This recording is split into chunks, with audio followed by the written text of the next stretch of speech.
De retour pour la conclusion de Mêlez-vous de vos affaires. Alors, nous sommes rendus au moment de notre chronique hebdomadaire en compagnie de notre chroniqueuse, Maître Yasmine Bensalem, qui est notaire.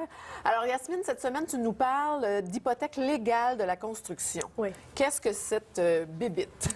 L'hypothèque légale de la construction, c'est un outil très, très puissant qui a été donné à tout architecte, ingénieur, fournisseur de matériaux, ouvrier, entrepreneur et sous-entrepreneur qui aurait participé à la construction ou à la rénovation d'une maison et qui lui permet d'inscrire une hypothèque sur la maison sur laquelle il a travaillé si jamais il ne se fait pas payer son salaire.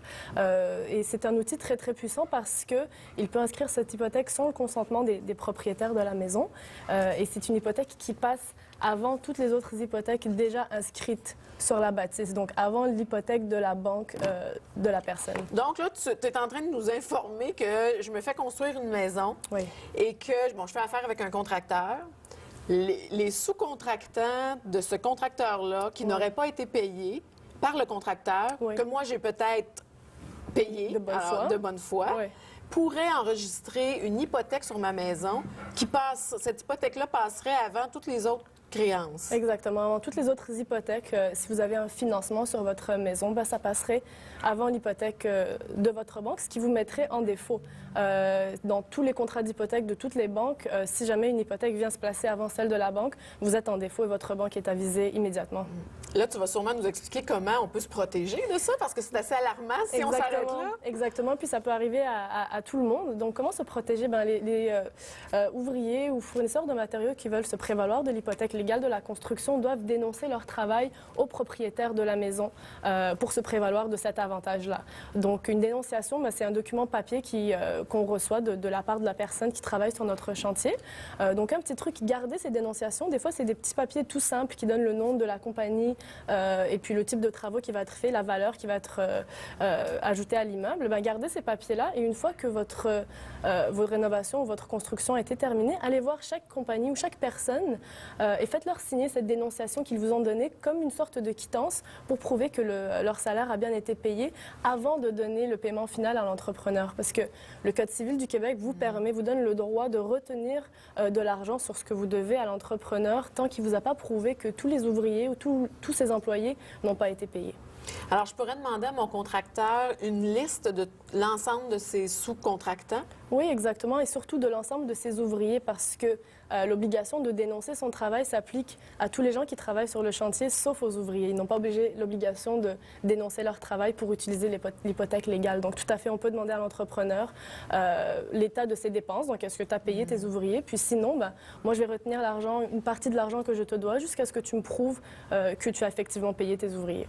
Mais dis-moi, il y a une partie où je devrais nécessairement me fier au contracteur? Par rapport au paiement des... Par rapport à la liste de tous ces ouvriers et de ces sous-contractants? Oui, ça, c'est vrai que c'est lui qui fournit la liste des contractants, mais ça s'applique seulement aux ouvriers. C'est seulement sur le cas des ouvriers qui posent un petit peu problème parce que pour le reste des autres fournisseurs de matériaux, ils sont obligés de dénoncer leur travail directement au propriétaire s'ils n'ont pas fait un contrat direct avec le propriétaire.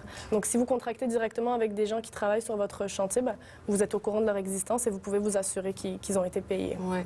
Pour les gens qui travaillent sur place, quelqu'un qui n'aurait pas les licences, par exemple, exigées, est-ce que cette personne-là pourrait également avoir le droit d'enregistrer une hypothèque sur ma maison alors qu'elle n'a pas été payée? Bonne question. Quelqu'un qui n'a pas les licences, qui n'est pas en règle et qui inscrit une hypothèque légale de la construction sur votre maison, vous pouvez demander tout simplement l'annulation de cette hypothèque légale si la personne n'est pas en règle, si vous n'étiez pas au courant que la personne n'avait pas de ses licences.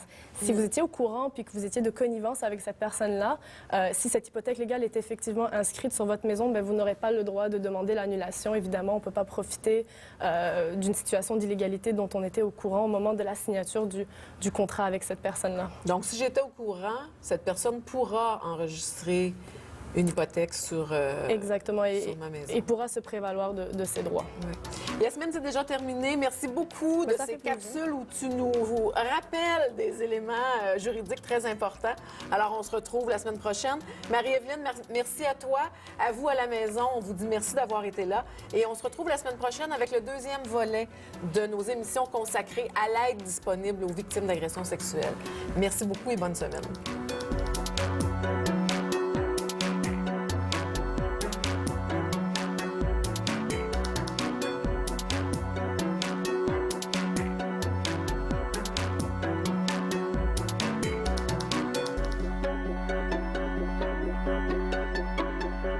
Mêlez-vous de vos affaires vous a été présenté en collaboration avec la Chambre des notaires du Québec.